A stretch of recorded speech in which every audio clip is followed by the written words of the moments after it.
Alright, Ronan MMA, welcome back to the channel. Now today I want to cover something that did not take place in a fight. It took place in a hockey game. I know it's a little strange considering this is an MMA channel. However, what took place in this hockey game, in my opinion, as somebody who has thrown more kicks than I could count and has watched more than that, and I'm sure the same applies to many of you, I believe that we can look at this through a lens that I think a lot of people can't or aren't capable of looking at it through. And that's not to say that we're the utmost experts on this matter. I just think that we could give a bit of a different perspective. And ever since I've watched this video this morning, I have not been able to get it out of my mind. I cannot stop thinking about it. I'm really interested to hear what you guys have to say about it. I'm going to go over it with you. This video doesn't contain the gory bits, thankfully. So 29-year-old Adam Johnson, may he rest in peace. Condolences to his friends and family. Was killed on the ice in a hockey game by another player, and that other player's skate. Now, intentionality or liability hasn't really been put anywhere. They are doing an investigation, so we will find more soon. But I'm not a court of law. I'm not a governing body of the Professional Hockey League, so I think that I can give my opinion on this, and I think that you guys can too. And based on what I've watched, I can't not see this being intentional. By the way, I'm not talking about the fact that it hit the throat. I'm not saying this guy intentionally slit this guy's throat. What I'm saying is that based on an understanding of technique and how to throw a kick, I can't not see this as intentional. I can't not see this as this guy throwing this kick with purpose, with intent. Again, whether or not he meant to hit him in the throat is not up. It's not up for question. What we're talking about is whether or not the maneuver that was used that led to the outcome of this guy being killed was intentional or not. So let's go over that quickly, and then I'm going to give my thoughts on this after the fact. Or while we're going. I'm going to pause it a couple of times so you guys know what to look out for.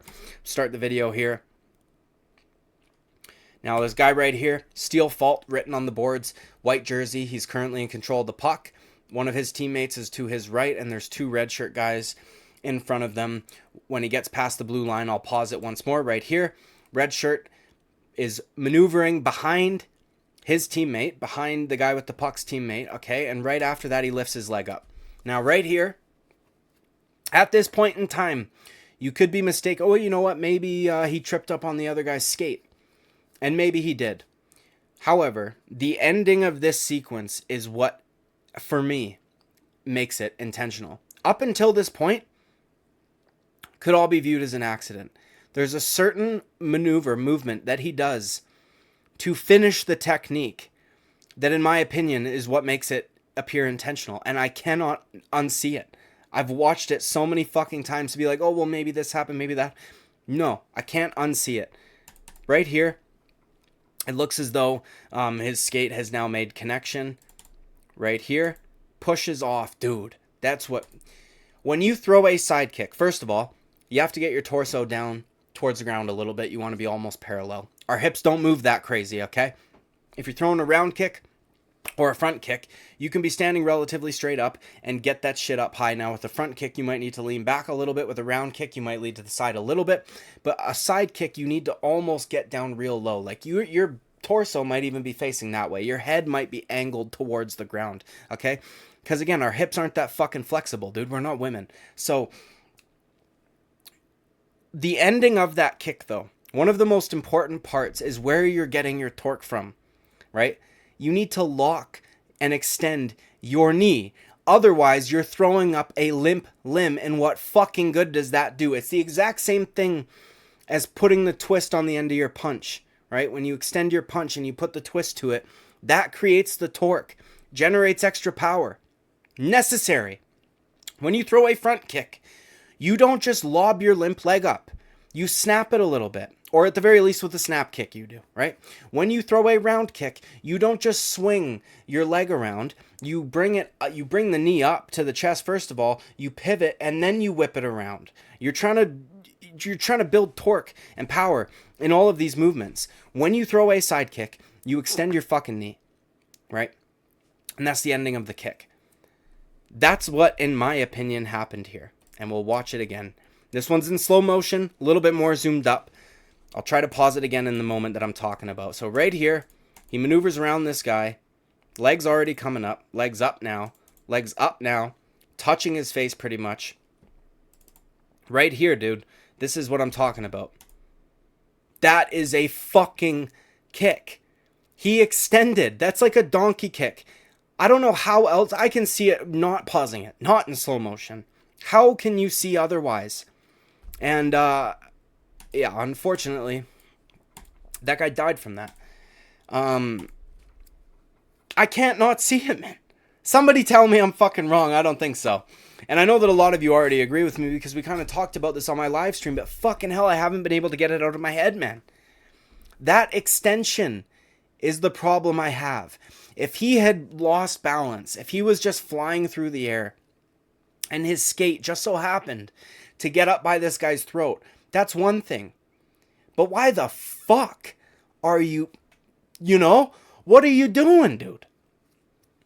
So again, whether or not he tried to hit the guy's neck is irrelevant.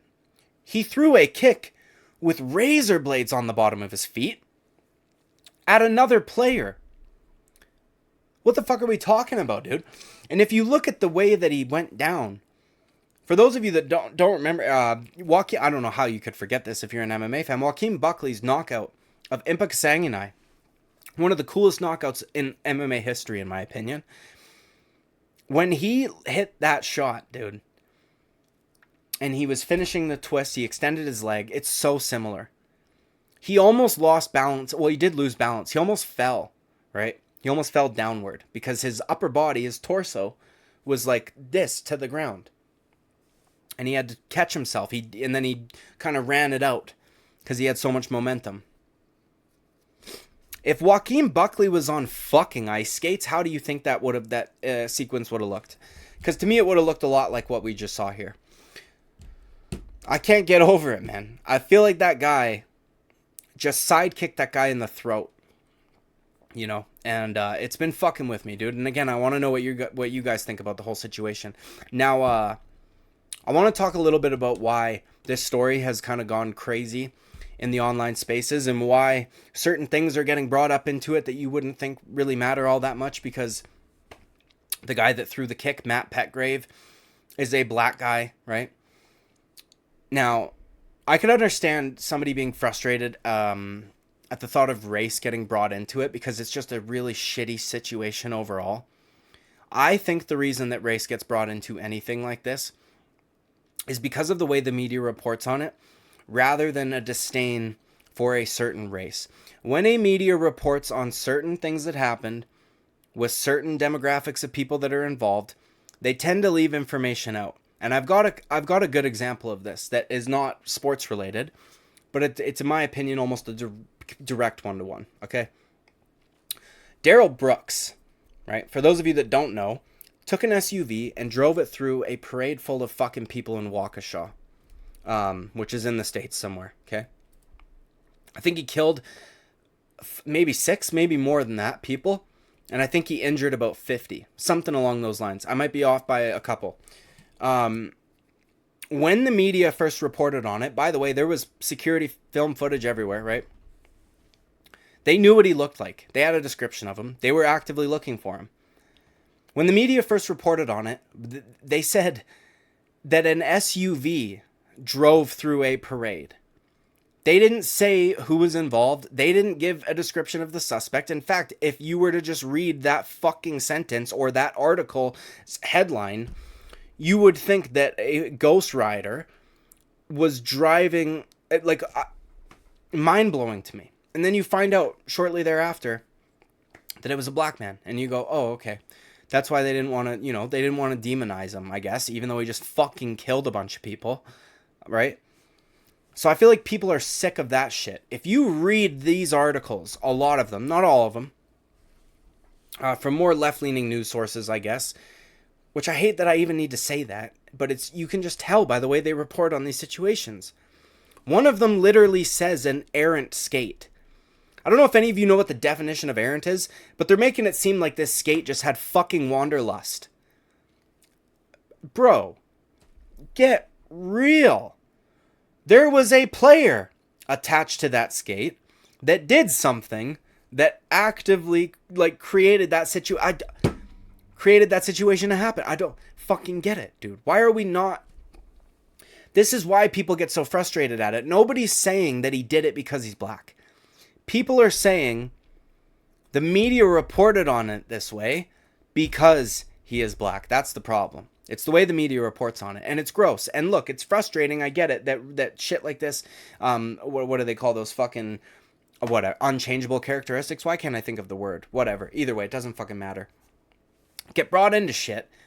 But when you have the media reporting on certain things like that, in that way, when it's largely with a certain demographic of individuals, I can understand why people would want to bring that up.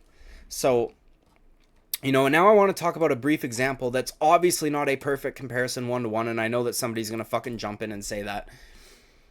Todd Bertuzzi, okay, used to play on the Vancouver Canucks a good while back, when I was a kid.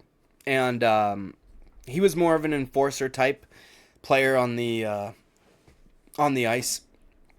They were playing the Colorado Avalanche. They had already played the Colorado Avalanche previously that year. Steve Moore, a rookie player, had done a pretty dirty hit on the Vancouver Canucks captain in one of those, and I believe he put him out for a couple of games. I think he gave him a concussion or something like that. In this game, the Canucks were losing pretty handedly, if I'm not mistaken. I think the final score was 9-2. I was watching this game in my room as a kid.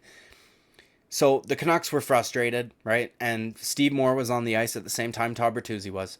And Todd Bertuzzi was probably like, I'm getting get back from my fucking captain. So he skated up behind him and he sucker punched him in the back of the head. Or, side of the head, but from behind. Steve Moore drops and Todd Bertuzzi gets on top of him. After that, a dog pile ensues, because at this point it's just fucking chaos, because it was a pretty nasty sucker punch. So you've got all these giant grown men with hockey gear on piling on top of this guy. And Steve Moore ends up, his neck's broken from this altercation. Now, Todd Bertuzzi was suspended for 17 months, and there was fucking almost no investigation whatsoever. It was immediate. He also had to pay a bunch of fines. The Canucks got sued. I think Todd Bertuzzi got sued personally also. They both, all of them settled with this guy. It's not even clear how his neck got broken. As a matter of fact, more people think that it was from the dog pile than think it was from the initial assault. But this is one of those situations where it's a but-for situation. I'll explain. Todd Bertuzzi assaults this guy, which creates a dog pile. But for Todd Bertuzzi assaulting this guy, no dog pile, no broken neck, right? In my opinion, this is a but-for situation. Whether or not this fucking dickhead was trying to slit this guy's throat, again, is irrelevant, okay? Now, it might be relevant if he were to ever have criminal charges levied his way. However, if you do something that causes another horrible thing to happen, but for you not doing that thing, that guy would still be alive. This is the way that I'm looking at this. But for you throwing your fucking skate up in the air, that guy would still be alive. Not even 30 years old, dude. This shit's bugging me. It's bugging me. I don't even, fucking hell, dude. I truly think after watching that video as many times as I have, that it's damn near impossible to not view that as a kick, and just to briefly go into that guy's background. By the way, Matt Petgrave, the hockey player that threw the alleged kick, he has been suspended from multiple leagues. He is the most penalized player in the league that he's currently in. He is known as a dirty player, and I wouldn't just bring somebody's past into it if it was irrelevant. Same kind of way that they won't allow that in court. If you committed a fucking robbery and now you've committed an assault, they're not going to bring up your robbery.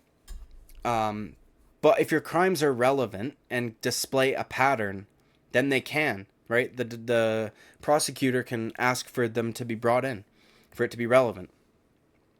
And I feel like that's what it should be the case here. Like, this guy has been suspended multiple times, most penalized player in the fucking league, and does dirty shit on a regular basis. Not just that, dude, does dirty shit with his skates on a regular basis. He does what's called slew footing. and he's been penalized for it multiple times. But again, watching that video, I can't not see a full-on kick. Like, and I don't mean an accidental one where you're flying through the air. I mean there's an extension of the knee to create extra fucking torque. And somebody please tell me if I'm wrong. Again, I know there's going to be an investigation that takes place. I'm not prosecuting this guy. So I think it's fine for me to give my opinion on it. And again, considering I've thrown more kicks than I can count, watched more kicks than that, I'm sure many of you have also, I almost think that martial artists are in like a uniquely, not qualified, but a good position to give a take on this. So let me know what you guys think. Like and subscribe. I would greatly appreciate it. I'll see you at the next video. Bye-bye.